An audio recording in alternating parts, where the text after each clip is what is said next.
تسی بھائی آج جڑے چادر اینج بیٹھے ہو تو آنو سی لگا تو خدا دا خوف کرو جلے تسا کی محبت پھر کر لی باپڑا کھولو اے حضور واسطے کھولو ہاں صحابہ نون ایویں نہیں سی کیا چھڑیا بھائی یہ تو نہ کیا نو میں نو کما من صفا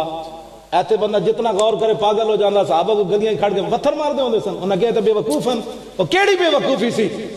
ایہی تا گل سی رسول اللہ دا پیشاب مبارک بھی پی گئے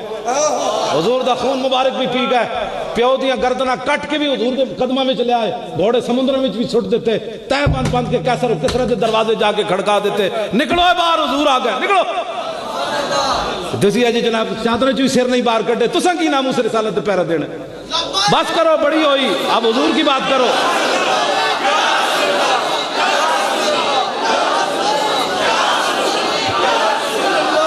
اب حضور کی بات کرو اب بھی سوچ ہے کوئی آپ کو مسئلہ ہے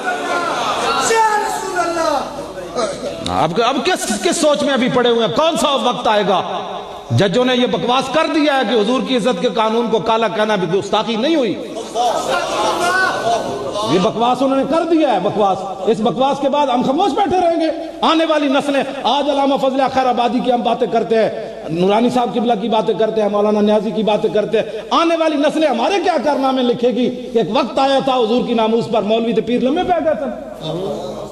اس واسطے یہ معمولی بات نہیں ہے جڑا انہوں نے بکواس کر دیتا ہے اب بتاؤ دنیا کی کون سی لغت کے اندر لکھا ہوا ہے کہ کالے کا معنی چٹا ہوتا ہے کالا معنی بے ادبی نہیں ہے کسی کو کالا کوئی بندہ ہو بھی صحیح نا اس کو کوئی کالا کہہ دے تو لڑائی ہو جاتی ہے ذلیل کے بچوں وہاں تم یہ لفظ کوئی بولے